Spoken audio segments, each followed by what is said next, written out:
ఇహలోకమందు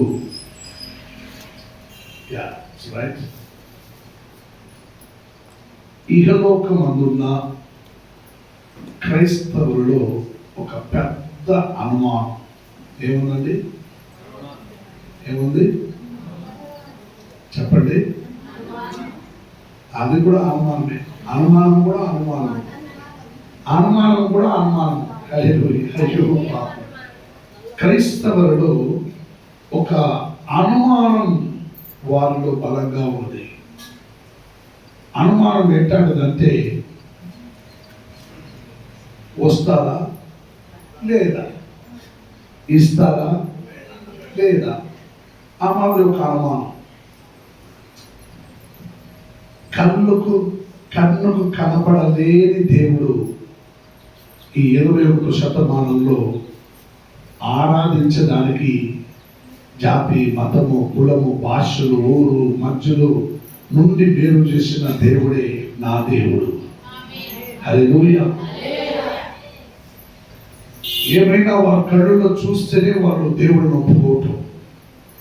ఆ కాలంలోనే, ఇప్పుడు 21వ శతమానంలో కూడా కళ్ళకు కనపడలేని ఒక ఆత్మ రూపమై మనలో మాట్లాడుతున్నాడంటే ఆ దేవుడిని విశ్వాసించిన వారు ఈ రోజు మన సంఘంలో అనేకులు కూర్చొని ఉన్నారు. దేవుడు మిమ్మల్ని దీవించును గాక. హల్లెలూయా, హల్లెలూయా. అనేకులకి మార్గ మధ్యలో ట్రైన్లో, బస్సులో పోతా ఉంటే ఒక గుడి గోపురం చూస్తే ఏం చేస్తారు?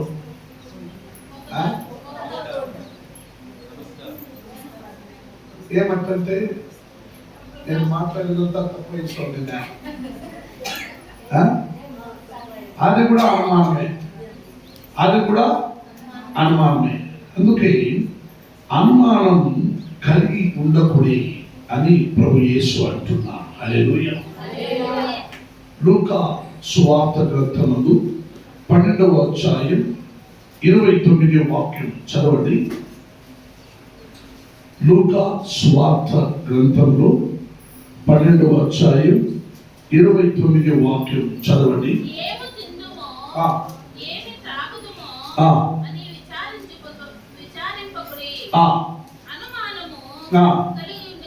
ఆమేన్. హల్లెలూయా. సిస్టర్ చదివినది మీరు విన్నారా?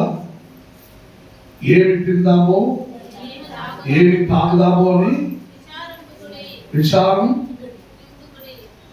ఎలా చేయటం? ఇప్పుడు ఏం తిందామో, హోటల్కి పోతే ఏముంది వాడు చెప్తాడు, గడగడగడనే చిత్రాన్ని అవసరం కూడా స్వచ్ఛపడి అనే చెప్తాడు. అయినా మనం ఏం లేదు. చౌచుపత్తు, కారపత్తు, మసాలా, బిర్యానీ, కబాబు, వడ, పొరోటా అన్నీ చెప్తాడు.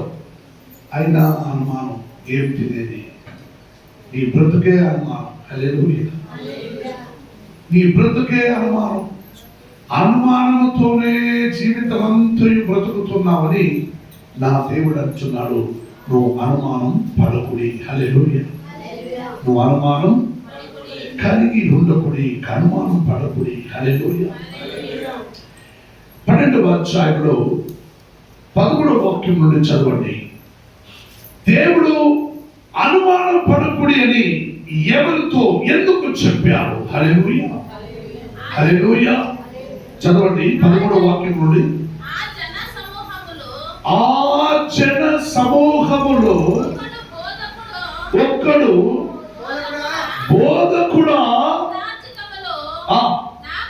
పిత్రార్జితమైన ఆస్తిలో నాకు పాలు పంచిపెట్టమని నా సహోదరునికి నీవు చెప్పమని ఆయన మన ప్రభు యేసుని యొద్దకు చెప్పాడు. హల్లెలూయా.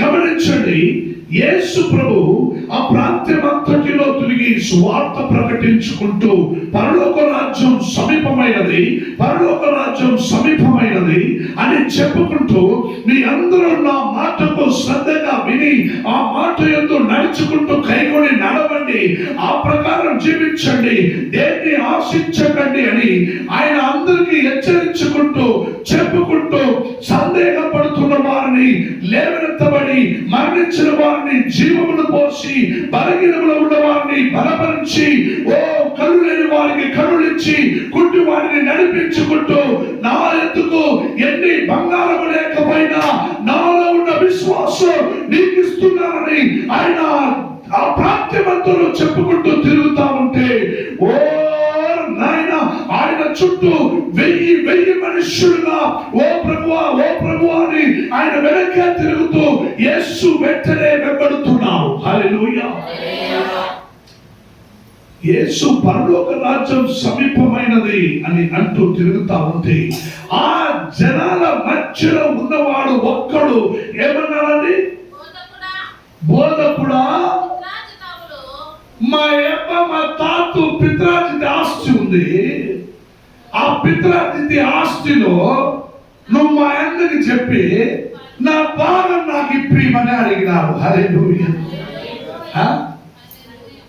అనుమానం క్రైస్తవుడే కదా. ఏమంటే దేవుడు ఏం చేస్తున్నాడు? గొప్ప కార్యం చేస్తున్నాడు. సాధారణ భూమిలో దీవించే ప్రతి ఒక్క మనిషి అంటాడు, ఆరోగ్యమే నా ఐశ్వర్యమని.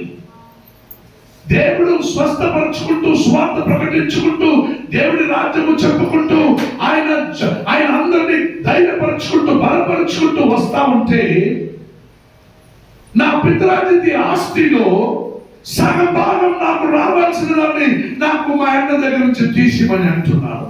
ఏమంటాడండి? అండి ఆంటీ ఏమంటాడు? నా భాగం తీసి, నా భాగము తీసి. అందుకు యేసు అంటున్నాడు, చదవండి, ఏమంటున్నాడు? ఓయ్ ఏమన్నాడు? ఓయ్ అందరూ చెప్పండి ఒకసారి. పరిగెత్తాలి ఇక్కడి నుంచి. అందుకు యేసు అన్నాడు, ఓయ్ నన్ను చూసి నీ ఆస్తి పంచిపెట్టమని చెప్పి నీకు న్యాయం చేయటకు, నీ ఆస్తి పంచిపెట్టేటకు నేనేమన్నా? నీకు పిత్రాజితి ఆస్తి అయితే మీ అప్ప సొమ్ము నువ్వు పోయి అడగ తీసుకోరా? నాకు వేరే పని లేదా? నేనేం పనిలో ఉన్నాను? పరలోక రాజ్యానికి చెందిన పనిలో నేనున్నాను. నన్ను చూసి నువ్వేదరా? చదవండి. ఓయ్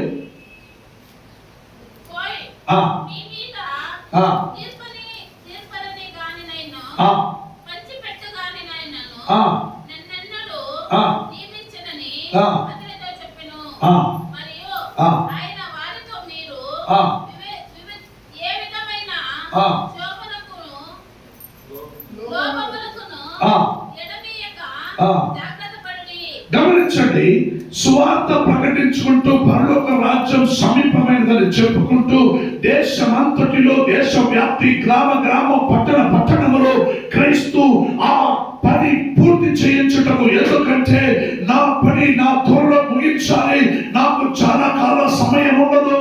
నేను 60, 70, 80, 100 వయసు దాకా ఈ భూమిలో జీవించేవాడును కాదు. నా తండ్రి పని పూర్తి చేయడంలోనే నా తండ్రి నన్ను ఎత్తుకుంటారు. నన్ను చంపబడి నేను నా ప్రజలను కొడుకు శిలువ మాను ఎక్కి నా ప్రాణ త్యాగమును చేసి నేను నా రాజ్యంలో మహిమను ప్రవేశించేవాడునని తనకు తెలిసింది. కాబట్టి ఆయన తన పని పూర్తి చేయటకు ఆయన ప్రవేశించి ఆ జనుల మధ్యలో ఆయన అనేక గొప్ప కార్యములను చేసుకుంటే, నా పిత్రాజితి ఆస్తిని పంచిపెట్టమని మా ఎన్నకు నువ్వు కొంచెం చెప్పు, నువ్వంటే వారికి భయము. హల్లెలూయా. యేసు స్వామికి తెలుసు, వరే ఏదో ఒక పిత్రాజితి ఆర్చింత వారికి సగం పంచిపెట్టాలంటే ఎవరు నువ్వు అంటే ఏం చేస్తావు? అడుగుతాడు మనిషి. భూమి మీద మనిషికి ఆస్తి మీద, అంతస్తుల మీద, అన్నిటి మీద దాహం మోహం కలిగి ఆయన అధికంగా దోచుకున్న దానికి ప్రయాసపడడానికి సిద్ధపడుతున్నాడు. హల్లెలూయా.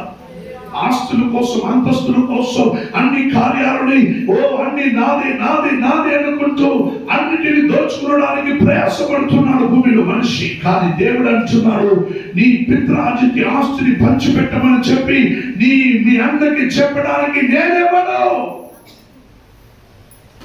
ఆ పని నేను చేయలేదు.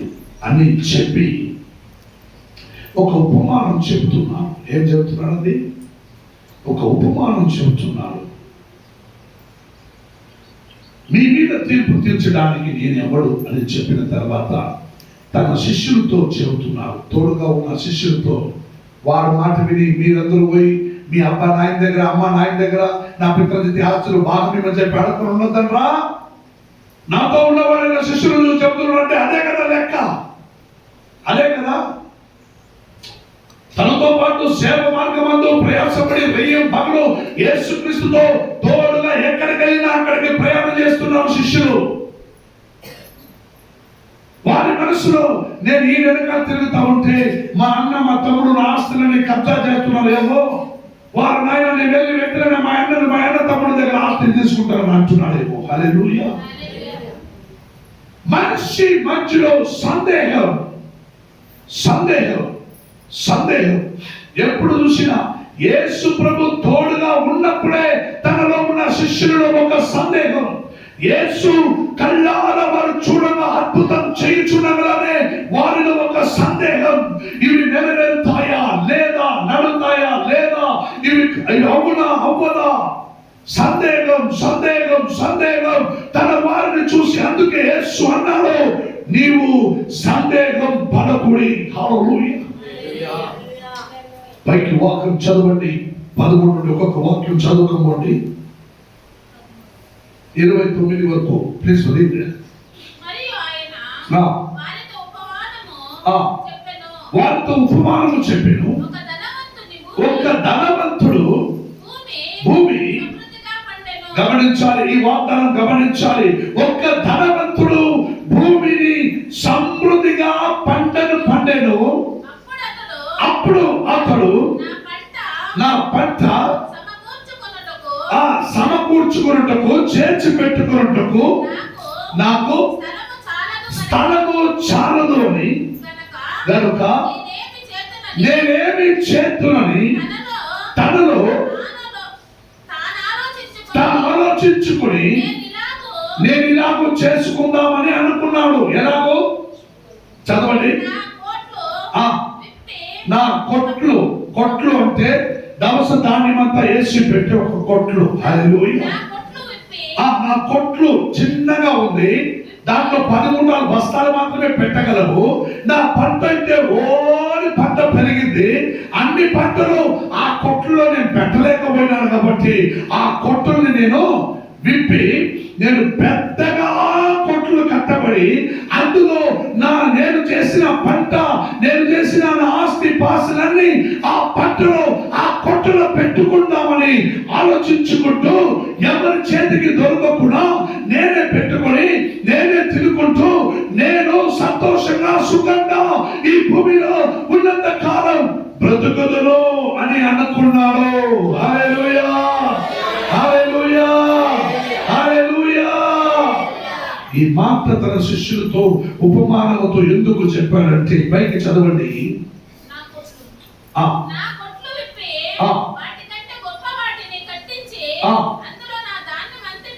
అందులో నా ధాన్యం అంతటిని, నా ఆస్తిని సమకూర్చుకొని నా ప్రాణముతో ప్రాణమా అని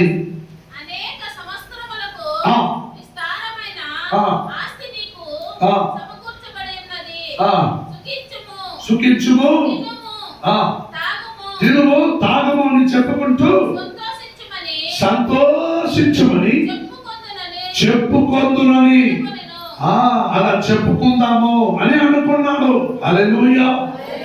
గమనించండి, ఆ కొట్లలో దవస ధాన్యం అధికంగా పెట్టలేకపోయినాడు కాబట్టి పెద్దగా కొట్టుల్ని, చిన్నదైన కొట్టుల్ని కొట్టివేసి పెద్దగా కట్టి అన్ని పంటలు తెచ్చారు కూర్చోబెట్టి.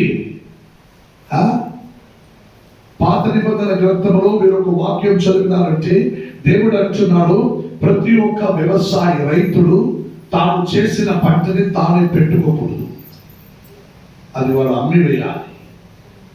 తాను చేసిన పంట తానే పెట్టుకుంటే అది శాపం. తెలుసా మీకు? ఇట్స్ ఓల్డ్ టెస్టిమెంట్ లో ఒక మాట ఉన్నది, తాను చేసిన పంట తానే పెట్టుకోకూడదు. అది అమ్మేయాలి. ఆ పంట ఊరిలో అనేకులకి తినడానికి ప్రయోజనపడాలి. ఎవరు పంట చేసిన వాళ్ళు తన పంటను తానే పెట్టుకోకూడదు. ఇది పాత నిబంధనలు ఉన్నాయి. ఆ ప్రకారం వీడు కొట్లు చిన్నగా ఉన్నాయి, కొట్టు వేసి పెద్దగా కట్టుకొని అన్ని చేర్చి పెట్టుకొని సుఖంగా తిని తాగుదామని తనలో అనుకున్నాడు. హల్లెలూయా. అలా అనుకున్న వాడికి పైకి చదవండి. దేవుడు దేవుడు దేవుడు ఏమన్నాడండి? దేవుడు ఏమన్నాడండి?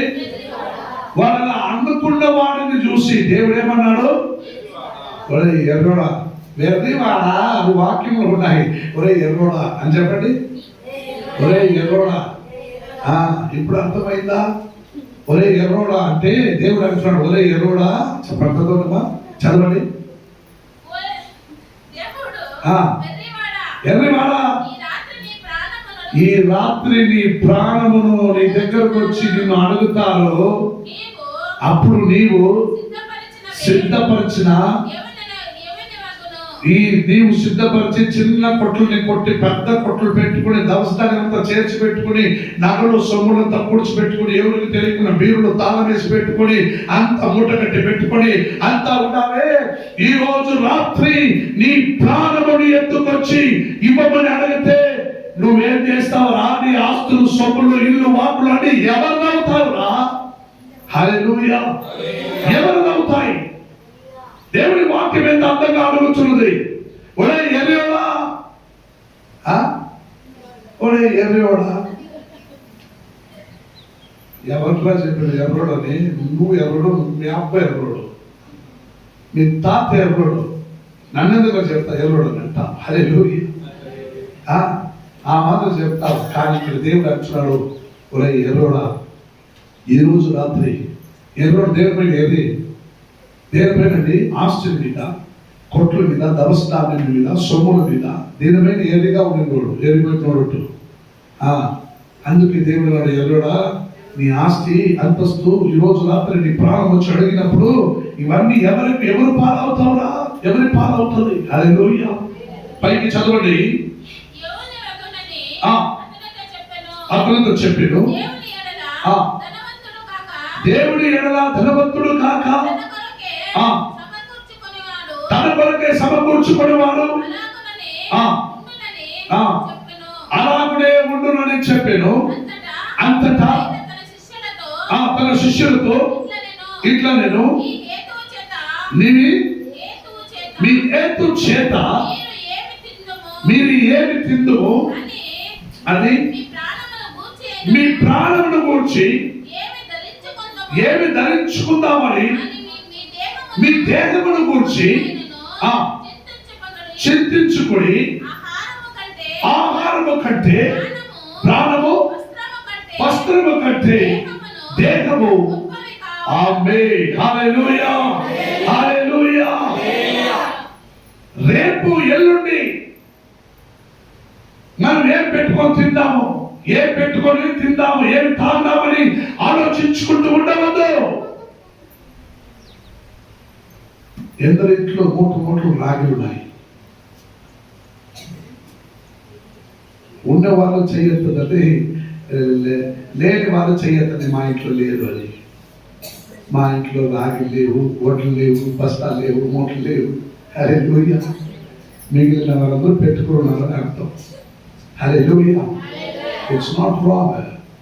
ఆ కాలానికి దేవుడు పెట్టుకోవాలి. ఈ కాలానికి మళ్ళీ మరొక వర్షానికి పంట చేయటం బట్టి మనము ఒక 4-5 మూటలు బస్తాలు బియ్యము మనకి, మన పిల్లలకి మనం చేర్చి పెట్టుకొని మనం రెడీ మిషన్లో వేసుకుంటూ తిరుగుకోవడం తప్పు కాదు. It's not wrong.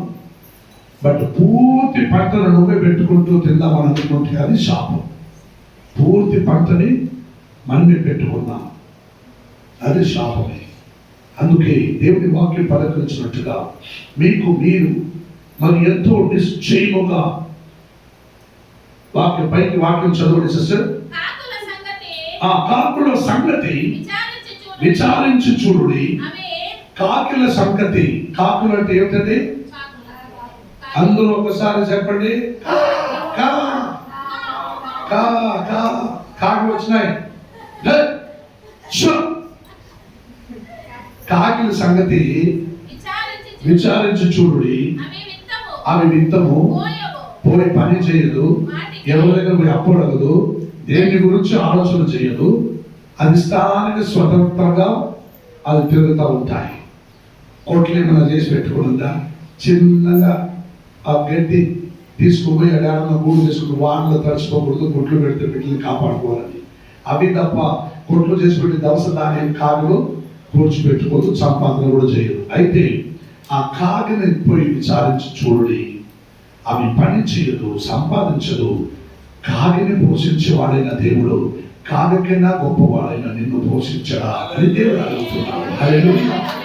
కాకులు ప్రాణి పక్షుల కన్నా గొప్పవాడు మనిషి, నిన్ను నేను పోషించనా? హల్లెలూయా. నాలుగవ కార్యం మీరు గమనించేవారు అయితే, ఓ అడవిలో మీరు జమీన్లో మీరు చూసిన ఆ పువ్వులు ఎంత అందంగా పువ్వులు వస్తుంటాయి. హల్లెలూయా. చాలా అందంగా అలంకారమైన పువ్వులు. హల్లెలూయా. ఈరోజు ఏ ఒక్క కార్యమైనా వాడికి సచ్చిన పువ్వులే, వాడు బతికిన పువ్వులే. హల్లెలూయా. బతికి ఉండగా వాడికి పూలాలేస్తారు, కనపరుస్తారు, సచ్చినాక వాడికి పూలాలేస్తారు, కనపరుస్తారు. హల్లెలూయా. పువ్వులారాలు చూడు, ఎంత అందమైన పువ్వులు వస్తున్నాయి, చాలా అందమైన పువ్వులు. ఆ పువ్వులు దేనికి పోల్చాడంటే దేవుడు అలంకారమైన అందమైన రాజ్యము, పట్టణము, అధికారము, పట్టాభిషేకము పొందిన సొలొమోను కన్నా వైభవమైన అందము ఈ పువ్వులు. హల్లెలూయా. సొలొమోను కన్నా వైభవము, అందమైన ఈ పువ్వులు సాయంత్రం లోపల ఎండిన గడ్డి అయిపోతుంది. సొలొమోను కన్నా అందమైన పువ్వులు సాయంత్రం లోపల ఎండిన గడ్డి అయిపోతుంది. గడ్డి ఎక్కడ పారేస్తారండి? పొయ్యిలో పారేస్తారు. అంతకన్నా గొప్ప వాళ్ళు కదా మీరు? మిమ్మల్ని అంతగా నేను పోషించలేనా? అనుమానం చేయమని చదవండి.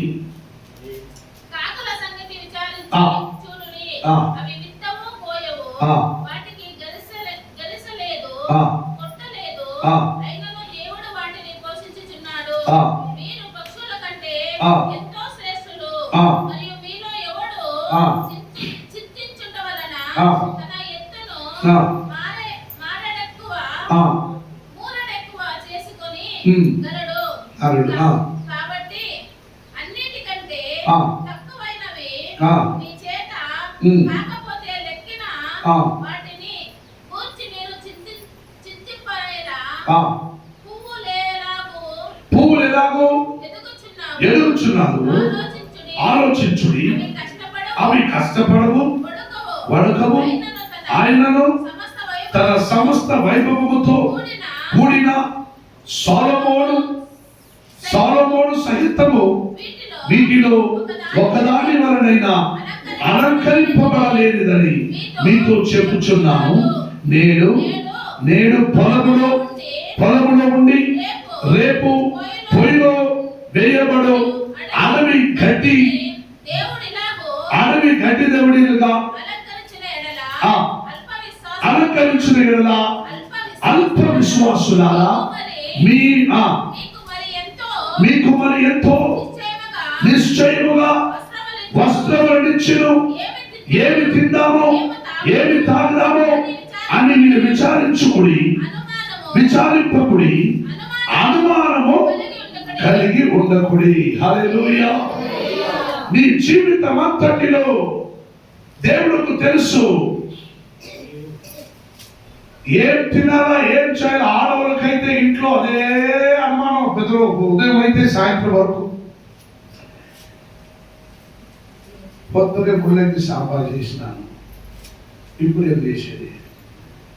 వంకాయ చేయి. సరే, మధ్యాహ్నం వంకాయ చేసినాను, రాత్రి ఏం చేసేది? వేరేదన్నా కూరగాయ చేయి, బెండకాయ చేయి. మళ్ళీ పొద్దున చేస్తే మళ్ళీ నిన్న వంకాయ బెండకాయ కూరగాయ, ఇప్పుడు ఏం చేసేది? ఇప్పుడు టెంకాయ చేయి, ఎర్రగడ్డలు రసం పెట్టు, ఏమన్నా అయితే చూడు, లేకుంటే నీళ్ళు పోసి రసం పెట్టు. పోయి మొగుడు తిరిగిపోతాడు, ఊరగాయ పెట్టు.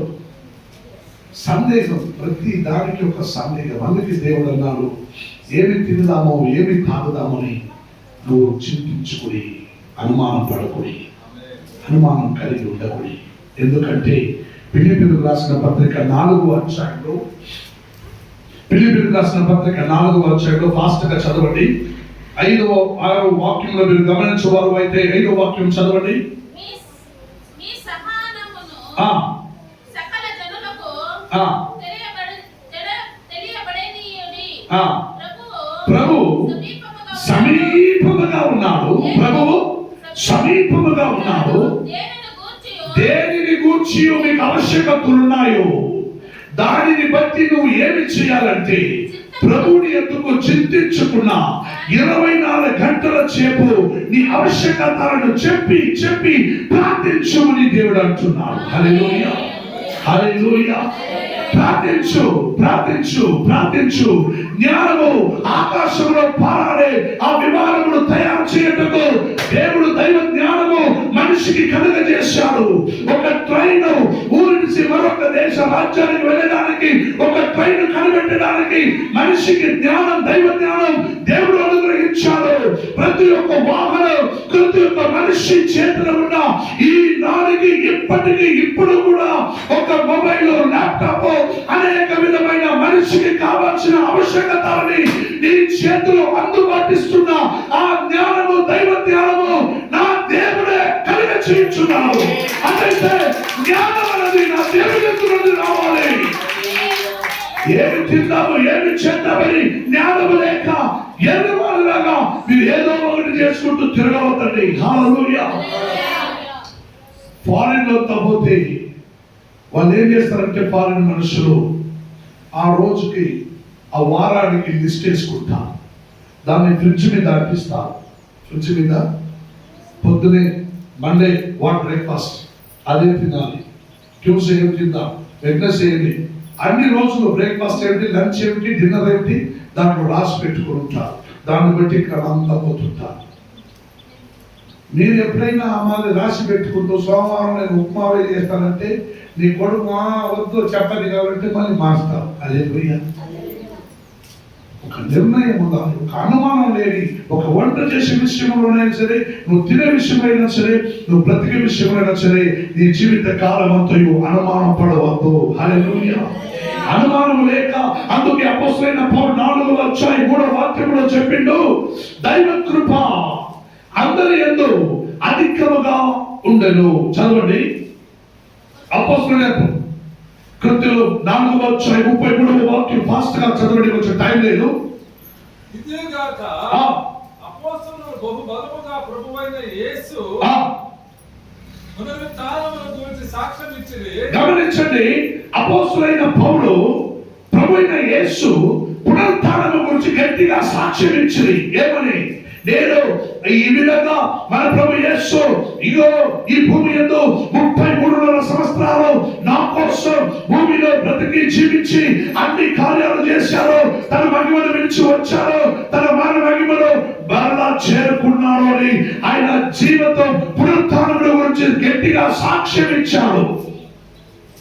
నీకు అందులో కూడా ఒక అనుమానం, వంట చేయ విషయంలోనే అనుమానం అయితే, క్రీస్తు మరణించి నీ వలె మరణ పునరుత్థానుడై తన మహిమలో వెళ్ళాడనే ఒక గొప్ప అనుమానం నీలో ఉండకూడదు. గట్టిగా సాక్ష్యం ఇచ్చాడు అపోస్తలుడైన పౌలు. హల్లెలూయా. ఆ విధంగా గట్టిగా సాక్ష్యం ఇచ్చువాడై నీవు ఉండాలని వాక్యం పలకరిస్తున్నది. హల్లెలూయా. యెషయా గ్రంథం 36వ అధ్యాయం 9వ వాక్యం, నేను మీ పక్షమునై ఉన్నాను, నేను మీ పక్షమునై ఉన్నాను, నేను మీ తట్టు. చదవండి ఫాస్ట్ గా. 36:9 యెషయా 36వ అధ్యాయం 9వ వాక్యం, వాటి రెక్కలు ఒకటి దానికొకటి కలిసికొనను, ఏ వైపునకైనా తిరుగుక అవన్నీ చక్కగా నెరుటికి వచ్చుండెను. రైట్. 30 మీరు కరెక్ట్ గా చదవండి. 36:9 నేను మీ పక్షమునై ఉన్నాను, నేను మీ తట్టు తిరుగగా గమనించండి, నేను మీ పక్షమై ఉన్నాను. నీకు సందేహమే వద్దు, నువ్వు సందేహపడవద్దు. నేను నీ తోటే ఉన్నాను, నీ మధ్యలో ఉన్నాను, నీతోనే ఉన్నాను. ఇదో ఒక శబ్దము, దేవుని మందిరం మనుషులలో ఉన్నదని ఒక స్వరము. అదైతే దేవుడు తనతో పాటు నా హృదయంలో, నా గుండెల్లో ఉన్నాడు అనే బలమైన నమ్మకం నీలో ఉందా? క్రీస్తు నామలే మరణించి పునరుత్థానుడైనాడని గట్టిగా సాక్షి చెప్పడానికి నీవు ఊర్లో, గ్రామంలో, పట్టణంలో, అధికారస్తుల మధ్యలో చెప్పడానికి సిద్ధమై ఉండు. హల్లెలూయా. అందుకే వాక్యం సెలవిస్తున్నది, నేను మీ పక్షమునై ఉన్నాను, నేను మీ తట్టు తిరుగగా మీరు దున్నబడి. ఆమేన్, హల్లెలూయా. నేను మిమ్మల్ని తిరిగి చూసినాననుకో, మీరు దున్నబడి విత్తబడదురు. దాని అర్థం ఏమిటండి? ఏమిటండి అర్థము? దున్నేది అందరికీ తెలుసు కదా, తెలుసా తెలీదా? ఓయమ్మా, దున్నేది తెలుసా తెలియదా? తెలుసు. నేను నీ వైపు తిరిగినాననుకో, అనుమానంగానే ఉన్నావనుకో, నేను నీ వైపు తిరిగితే నేను నిన్ను దున్ని విత్తనాలు నాటేస్తాను రోయ్. అదే అంటున్నాడు. హల్లెలూయా. దేవుడు అంటున్నాడు, జాగ్రత్త పడు. అందుకే మోషే హెబ్రీయులకు రాసిన పత్రిక 3వ అధ్యాయం 5వ వాక్యంలో మీరు గమనించేవారు అయితే, హెబ్రీయులకు రాసిన పత్రిక 3వ అధ్యాయం 5వ వాక్యంలో మోషే దేవుని ఇల్లంతటిలో నమ్మకమైన వాడై ఉన్నాడు. మోషే ఎలా ఉన్నాడండి? దేవుడు అంటున్నాడు, మోషే అనేవాడైన నా సేవకుడు నా ఇల్లంతటిలో ఆయన నమ్మకస్తుడుగా ఉండిండు. హల్లెలూయా. మోషే తన ఇంటిలో నమ్మకమైన వాడై ఉండిండు అంటే ఏమర్థం? ఏమర్థం అంటే, నిన్ను నమ్ముకొని ఎవరైనా వాళ్ళ ఇంట్లో నిన్ను వదిలిపెట్టి తాళం వేస్తుంది, బీరో తాళం అని చేసి ఎవరైనా పోతారా? ఇంట్లోనే ఉండో, వస్తాను, సొమ్ములు ఉన్నాయి, బియ్యం ఉన్నాయి, డబ్బులు ఉన్నాయి చూసుకో వస్తానని ఎవరైనా వదిలిపెట్టి పోతారా? ఎవరు పోరు. ఎందుకంటే వారికి వారి మీదే నమ్మకం లేదు, అనుమానం. హల్లెలూయా. నిన్నెందుకు నమ్ముతారు? కొడుకు తండ్రిని నమ్ముడు, తండ్రి కొడుకుని నమ్ముడు, అమ్మ పిల్లలు నమ్మది, పిల్లలు అక్క చెల్లి నమ్మరు, అక్క చెల్లి అన్న తమ నమ్మరు. అనుమాన జీవితం. ఈ హృదయమే క్రైస్తవులలో, ఈ నాడిలో అనేకులలో ఈ అనుమానాస్పదమైన ఒక హృదయం కనపడుతున్నదని అపోస్తలుడైన పౌలు, అనేక దైవ సేవకులు, వేద పండితులు ఈ వేద పారాయణం వలె హెచ్చరించుచుండగా ఈ రోజు మనం చెవులోకి వినాలి. హల్లెలూయా. మోషే నా ఇంటిలో నమ్మకస్తుడై ఉన్నాడు అని చెప్పినాడంటే, నీవు కూడా నీ దేవుని ఇంటిలో నువ్వు నమ్మకస్తుడై ఉండడానికి ప్రయాసపడాలి. నువ్వు అనుమానాస్పదుడై ఉంటే నువ్వు నమ్మకస్తుడై ఉండడానికి సాధ్యమే లేదు. జీవితం అంతా అనుమానంలోనే నువ్వు జీవిస్తున్నావు, జీవిత కాలం అంతా అనుమానంలోనే నువ్వు బతుకుతున్నావు. నమ్మకం ఎక్కడి నుంచి రావటం? గలాతీయులకు రాసిన పత్రిక 4వ అధ్యాయం 16వ వాక్యం చదవండి. దేవుడు అపోస్తలుడైన పౌలు అంటున్నాడు, ఒక మంచి వాక్యం ఇది. ఇప్పుడు వరకు ఈ వాగ్దానమును నేను చదివినానో లేదో నాకే తెలియదా, కానీ ఈ వాగ్దానం చదువుకుంటుండగా దేవుడి మాటలు నాతో మాట్లాడిండు. గలాతీయులకు రాసిన పత్రిక 4వ అధ్యాయం 16వ వాక్యం చదవండి మా ఫాస్ట్ గా. నేను మీతో నిజమాడినందున చెప్పునైతిని శత్రువులైతినా. Right, okay. నేను మీకు నిజము చెప్పినాను కాబట్టి నేను మీకు శత్రువులైతినా అని చెప్పి వారు మీ మేలు కోరి మిమ్మల్ని ఆసక్తితో వెంటాడు వారు మీరే తమ్ముడు వెంటాడవలనని మిమ్మల్ని బయటికి నేను మీ యొద్ద ఉన్నప్పుడు మాత్రమే కాక ఎల్లప్పుడూ మంచి విషయములు ఆ. ఆసక్తిగా నుండుట ఆ. యుక్తమే. ఆ. నా పిల్లలారా క్రీస్తు స్వరూపము ఆ. మీ అందరి ఏర్పడు ఆ. వరకు మీ యందు ఏర్పడు వరకు ఆ. మీ విషయమై మరలా నాకు లేదు, ఒక నిమిషం ప్లీజ్ మిస్. 6వ అధ్యాయం 14వ వాక్యం చదవండి ప్లీజ్. With the 6 verses 14. అయితే ఆ. మన ప్రభువైన యేసుక్రీస్తు గమనించండి, అయితే మన ప్రభువైన యేసుక్రీస్తు శిలువయందు తప్ప శిలువ యందు తప్ప మరి దేని యందును అతిశయించుట నాకు దూరమవును గాక. దాని వలన నాకు లోకమునకు నేను శిలువ వేయబడి ఉన్నాము. హల్లెలూయా, హల్లెలూయా. నాకు లోకమును కోసం నేను శిలువ వేయబడి ఉన్నామని అపోస్తలుడైన పౌలు చక్కగా గలాతీయులకు రాయచుండగా రాసినాడు. హల్లెలూయా. లోకమంతటిలో ఉన్నవారైన క్రైస్తవులనే ప్రజలందరూ తన్ను తానే శిలువ మాటలో వేసిన అనుభవంలో వాళ్ళు బ్రతుకుతున్నారు. నేను కూడా శిలువ మాటలో వేసిన అనుభవముతో ఉన్నాను. లోకమునకు నేను, నాకు లోకము. హల్లెలూయా. ఎంత అందమైన మాటలు అన్నాడు చూడండి.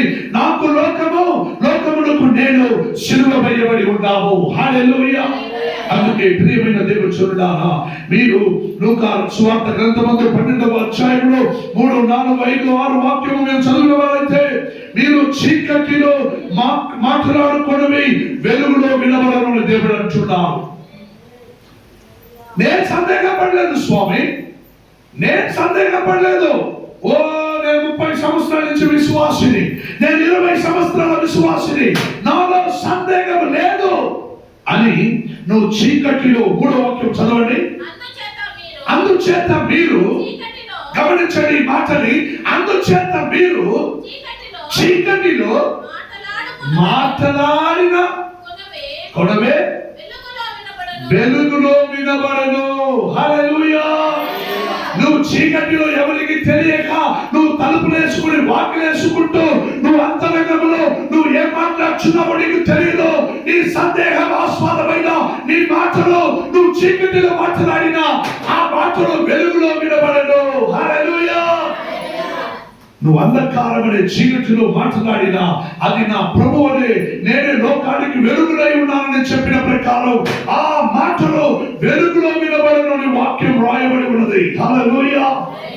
నువ్వు ఇంట్లో మాట్లాడినొచ్చు, ఇక్కడ పాస్టర్ ఉన్నానా లేదు మాట్లాడదామని మాట్లాడినొచ్చు, ఇక్కడ ఎవరు లేదు నేను ఏమైనా చేయొచ్చు, నేను వేరే ఊరికి పోయినాను ఇక్కడ ఎవరు చూస్తారు నన్ను, ఇంట్లో ఎంతో మంది ఉన్నారు వాళ్ళ మధ్యలో నేను ఉన్నాను అని చీకటిలో ప్రజల మధ్యలో నువ్వు మాట్లాడిన అనుమానాస్పదమైన మాటలు వెలుగులో వినబడను దేవుడు హెచ్చరిస్తున్నాడు. హల్లెలూయా.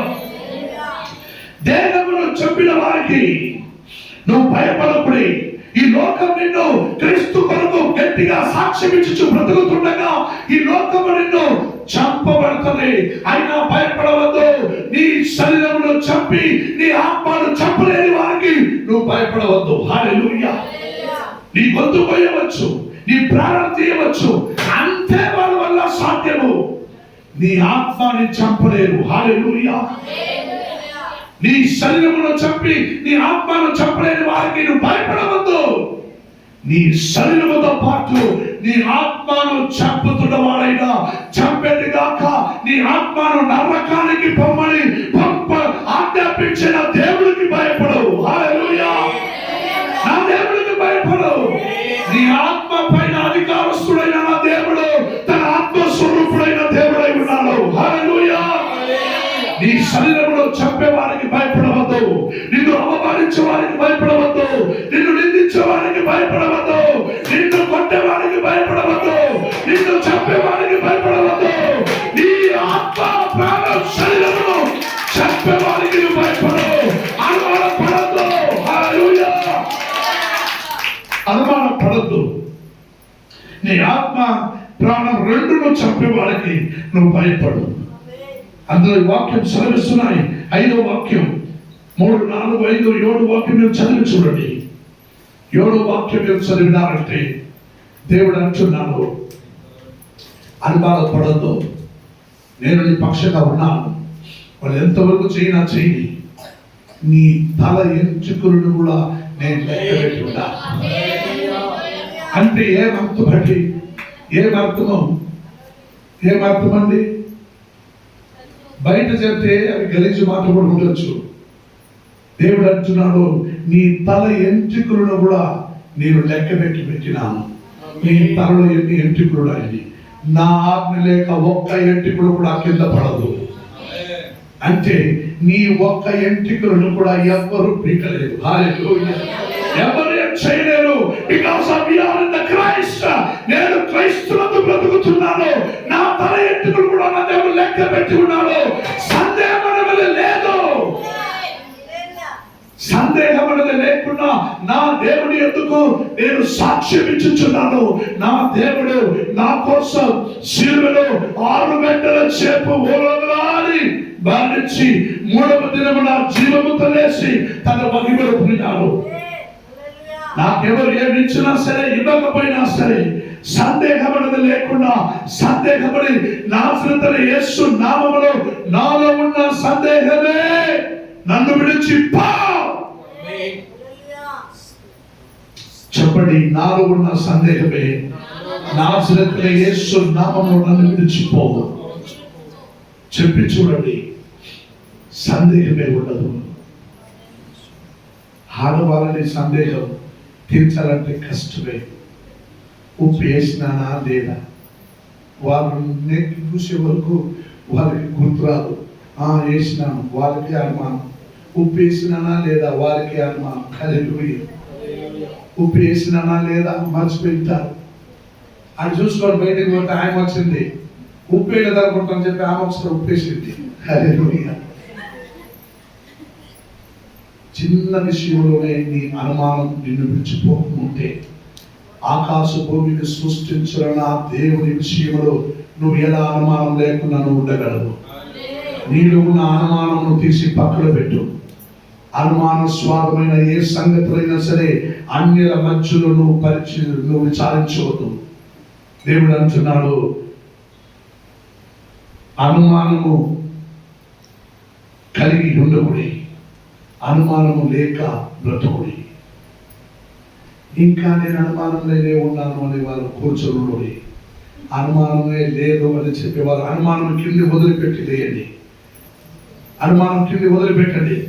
అనుమానం కింద వదిలిపెట్టి యేసు నామములో నా అనుమానం వదిలిపెడుతున్నానని చెప్పి లేయండి. Hallelujah. Hallelujah. Glory to God. అనుమానం నన్ను విడిచిపోవును గాక.